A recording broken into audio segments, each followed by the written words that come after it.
कक्षा 11 में आज हम पढ़ाएंगे आपको प्रक्षेप गति, प्रोजेक्टाइल मोशन।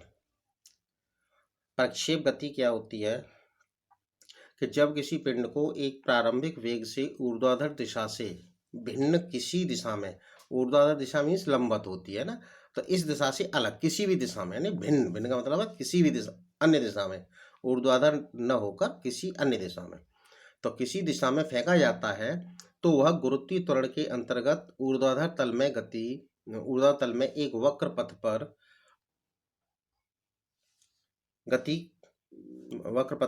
गति करता है, जिसे प्रक्षेप गति कहते हैं, तथा इसके पथ को प्रक्षेप पथ कहते हैं। जैसे तोप से छूटे गोले की गति, बल्ले द्वारा टकराई गेंद की गति, ठीक है, ईंधन समाप्त हो जाने पर रॉकेट की गति, ठीक है, रॉकेट की ये गति, या हवाई जहाज के द्वारा गिराए गए बम की गति, ठीक है ना, ये सारी गतियां हमारी प्रक्षेप गति के उदाहरण हैं। ठीक, इसमें क्या है कि कोई पिंड है, ये वस्तु है, जब किसी वस्तु को भिन्न ऊर्ध्वाधर दिशा ये है, तो ऊर्ध्वाधर दिशा से इधर क्षैतिज दिशा में v1 वेग से फेंका जाता है, तो ये गुरुत्वीय त्वरण g के अंतर्गत गति करता है, तो गुरुत्वीय त्वरण g नीचे की तरफ लगता है, और जैसे जैसे ये आगे बढ़ता है गुरुत्वीय त्वरण के कारण ये नीचे आता है, तो यहाँ पर आके इसका वेग भी बदलता है, यानी क्षैतिज वेग भी बदलता है, और त्वरण नहीं बदलता, त्वरण अचर रहता है। ठीक है, अब जैसे यानी कि कहने का मतलब ये कि प्रक्षेप गति को सदैव दो सरल गतियों में विभाजित किया जाता है। एक तो होती है क्षैतिज गति और दूसरी होती है ऊर्ध्वाधर गति, और ये दोनों गतियां एक दूसरे के पूर्ण रूप से स्वतंत्र होती हैं, एक दूसरे से स्वतंत्र होती हैं। अब इस चित्र में जैसे अभी मैंने बताया कि इसमें एक कोई गेंद है, ये कोई गेंद है, ठीक है, और इस गेंद का प्रारंभिक वेग v1 जो क्षैतिज दिशा में, ये क्षैतिज दिशा में v1 वेग है, क्षैतिज दिशा में फेंकी गई है, तो गेंद का जो त्वरण है वो गुरुत्वीय त्वरण g नीचे की तरफ है, जो स्मॉल g है, जो कि ऊर्ध्वाधर दिशा में है, और इस त्वरण के कारण गेंद एक वक्र पथ पर गति करती है। इस त्वरण के कारण ये गेंद एक वक्र पथ पर गति करती है, और कुछ समय पश्चात गेंद का वेग v2 हो जाता है। जैसे यहाँ पर आ गई तो गेंद का वेग v2 हो जाता है, और गुरुत्वीय त्वरण वही है, तो कहना त्वरण तो समान रहता है, ठीक है ना, v2 हो जाता है, और जिसका परिमाण व दिशा दोनों ही v1 से अलग हैं, परिमाण और दिशा दोनों ही v1 से अलग अलग हैं। अब इस दशा में जो वेग परिवर्तन होगा, जो इन दोनों का v1 और v2 का जो वेग परिवर्तन होगा, इसको हमने इस चित्र में दिखाया गया है। ये v1 था और वेग v2 इधर है, तो ये v2 है। इनका जो अंतर होगा, वेग में परिवर्तन है, इनका अंतर v2 में से v1 को घटाकर प्राप्त होगा, तो वेग परिवर्तन डेल्टा v बराबर v2 माइनस v1। इससे स्पष्ट ये है कि गेंद को दिया गया क्षैतिज वेग गेंद में त्वरण g के कारण उत्पन्न ऊर्ध्व वेग से प्रभावित नहीं होता है, यानी जो ऊर्ध्वाधर वेग है उससे प्रभावित नहीं होता है। तो ये मैंने लिखा है कि अतः गेंद को दिया गया क्षैतिज वेग गेंद में त्वरण g के कारण उत्पन्न ऊर्ध्व वेग से प्रभावित नहीं होता है। यदि हम एक गेंद को छत से नीचे गिराएं तथा ठीक उसी समय एक दूसरी गेंद को क्षैतिज दिशा में फेंकें, तो दोनों गेंदें पृथ्वी पर अलग अलग स्थानों पर परंतु एक साथ पहुंचेंगी, यानी एक को क्षैतिज दिशा में और एक को लंबवत गिराएं, ठीक है ना, एक को लंबवत गिराएं और एक को क्षैतिज दिशा में फेंकें, तो दोनों गेंदें गुरुत्वीय त्वरण की वजह से एक साथ एक ही समय पर पृथ्वी पर गिरेंगी। अंडरस्टैंड। अब आता है प्रक्षेप का पथ। ये प्रक्षेप का पथ, पाथ ऑफ प्रोजेक्टाइल। जिस प्रक्षेप में कोई भी वस्तु या किसी पिंड को जब हम फेंकते हैं तो उसका पथ कैसा होता है, तो वैसे जो उसका पथ होता है वो परवलयाकार होता है। जैसे इसमें दिखाया गया है कि माना कि कोई तोप के द्वारा, ठीक है ना, माना कि तोप द्वारा एक पिंड को क्षैतिज से θ0 कोण पर u वेग से छोड़ा जाता है। माना कि पिंड का प्रक्षेपण बिंदु O है, ये प्रक्षेपण बिंदु यानी फेंकने वाला बिंदु, यानी मूल बिंदु O है, और क्षैतिज रेखा हमारी OX है और ऊर्ध्वाधर रेखा हमारी OY है।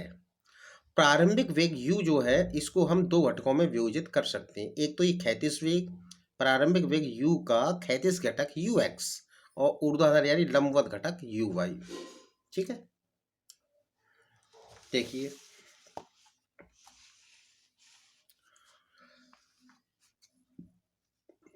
तो u को हम क्षैतिज तथा ऊर्ध्वाधर घटकों में विभाजित कर सकते हैं। क्षैतिज घटक यू एक्स बराबर यू कॉस थीटा जीरो और ऊर्ध्वाधर घटक यू वाई बराबर you sine theta zero. You x पर यानी क्षैतिज वेग यू एक्स पर जी का कोई प्रभाव नहीं पड़ता है, परंतु ऊर्ध्व वेग यू वाई पर जी यू वाई जी के कारण लगातार बदलता जाता है, जो ऊर्ध्व वेग है। अब प्रक्षेपित किए जाने के टी समय बाद पिंड का क्षैतिज दिशा में विस्थापन, तो विस्थापन बराबर होता है वेग गुणा समय, क्योंकि वेग बराबर विस्थापन बटे समय, तो क्षैतिज वेग गुणा समय। विस्थापन को हमने x मान लिया, तो x इज इक्वल टू क्षैतिज वेग u x into t, x बराबर u cos theta into t, equation number first. ऊर्ध्वाधर दिशा में विस्थापन हम गति के द्वितीय समीकरण से निकालेंगे, h बराबर U T minus half g t square, क्योंकि त्वरण ऊर्ध्व दिशा में घट रहा है, माइनस आ जाता है, ठीक है। तो y बराबर यू एक्स की सॉरी यू वाई, या हम इसको ऐसे लिखते हैं y बराबर u, तो u ऊर्ध्व दिशा में, तो u y t minus half g t square, y बराबर यू वाई का मान ये है u sine theta into t minus half g t square, समीकरण नंबर 2। समीकरण 1 से हम t का मान निकाल लेंगे, t बराबर x upon u cos theta zero, समीकरण 2 में रखने पर इसमें रख देंगे y is equal to u sine theta zero, t का मान ये लगा दिया x upon u cos theta zero minus half g, और t का मान u x upon u cos theta zero का होल स्क्वायर।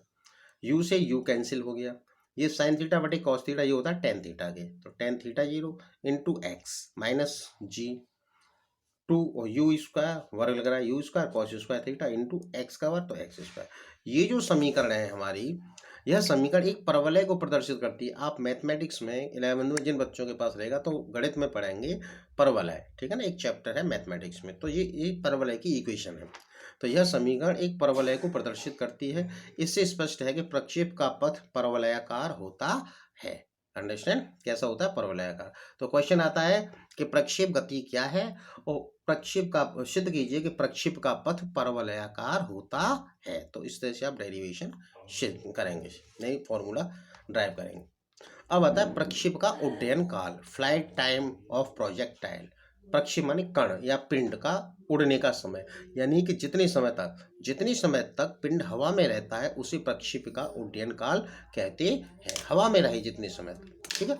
हमने ऊपर फेंका, ऊपर जाने में और नीचे आने में जो जितना समय लगता है उसी को हम उड्डयन काल कहते हैं, उड़ने का समय, टाइम ऑफ फ्लाइट। माना पिंड को अपने पथ के उच्चतम बिंदु P तक पहुंचने में T समय लेता है। कौन से तक? T तक, ये हमने बताया P तक, ये हमारा प्रक्षेप जा रहा है, ठीक है। ये उच्चतम बिंदु है P। जब यहाँ पर वेग अंतिम वेग v0 हो जाएगा तभी तो ये पिंड नीचे आना शुरू करेगा, तभी गिरेगा। तो यहाँ पर उच्चतम बिंदु ये P है, ठीक है ना, ये भी, और ये क्षैतिज रेखा, इस क्षैतिज से ये अधिकतम ऊंचाई है, इतनी ऊंचाई तक गया। जब अधिकतम ऊंचाई तक गया तो उसके बाद वेग 0 हुआ, 0 होने के बाद ये तो नीचे गिरा। ये हमने आर परास ले ली है, ठीक है ना। प्रक्षेप के दौरान पिंड जितनी क्षैतिज दूरी तय करता है उसे प्रक्षेप की परास कहते हैं, ये आर होता है। अधिकतम ऊंचाई क्या? प्रक्षेप के दौरान पिंड जितनी ऊंचाई पर जाता है, उच्चतम ऊंचाई तक जाता है, उसी को हम प्रक्षेप की अधिकतम ऊंचाई कहते हैं, ठीक है। तो ये हम आगे डेफिनेशंस दे रहे हैं, ठीक है। यहाँ आके वेग v बराबर वी एक्स के हो गया, ठीक है ना, और यहाँ पर अंतिम वेग जब v0 हो जाएगा तभी तो पिंड नीचे गिरना शुरू होगा। तो यहाँ पर हमने लिया है v बराबर 0, ठीक है। यू साइन थीटा यानी ऊर्ध्व वेग u y u sine minus g t, चूंकि यहाँ पर वहां पर v बराबर 0 था, ठीक है। जी टी को इधर ले आए, जी टी बराबर यू साइन थीटा 0, टी बराबर यू साइन थीटा अपॉन जी। उड्डयन का टी बराबर 2t क्यों लिया? क्योंकि पिंड को जैसे यहाँ से यहाँ तक गया ऊपर तक, जितना समय यहाँ से लगा उतना ही समय नीचे तक आने में लगेगा, तो डबल टाइम लग गया, यानी उच्चतम बिंदु तक जाने में और उच्चतम बिंदु से नीचे आने में। तो उच्चतम बिंदु तक टी लगा और टी समय यहाँ तक लगेगा, तो डबल टी हो गया और हवा में रहा, तो इसी को हम उड्डयन काल कहते हैं। तो टी बराबर 2t, टी बराबर 2 और टी का मान ये लगा दिया यू साइन थीटा अपॉन जी। तो यही प्रक्षेप का उड्डयन काल का फॉर्मूला है। अब प्रक्षेप की ऊंचाई, पिंड के पथ के उच्चतम बिंदु यानी P की ऊर्ध्वाधर ऊंचाई प्रक्षेप की ऊंचाई h कहलाती है। गति के अब तीसरे समीकरण से v स्क्वायर बराबर u square minus 2gh, minus क्यों लिया, क्योंकि तुरंत घटता है ऊंचाई। v अंतिम वेग 0 है, u ऊर्ध्व वेग यानी u साइन थीटा 0, स्क्वायर लगा माइनस 2gh को इधर ले आए पक्षांतर करके u स्क्वायर और साइन स्क्वायर थीटा, h बराबर u square sine square theta 0/2g। जब थीटा 0 बराबर 90 अंश, जब हम 90 अंश पर फेंकते हैं तो तब पिंड की ऊंचाई अधिकतम यानी h मैक्सिमम होती है, अधिकतम होती है। h मैक्सिमम माने अधिकतम, h मैक्सिमम हमारा u इसका साइन स्क्वायर 90 अंश बटे 2g और साइन 90 का मान होता है 1, तो इसलिए u स्क्वायर अपॉन 2g। यही कारण है कि ऊंची कूदने वाला व्यक्ति यानी हाई जंप करने वाले व्यक्ति अपने शरीर को 90 अंश के कोण पर उछालता है, तभी वो हाई जंप पर जाएगा। अंडरस्टैंड। अब लास्ट हेडिंग इसी से संबंधित, प्रक्षेप की परास रेंज ऑफ प्रोजेक्टाइल।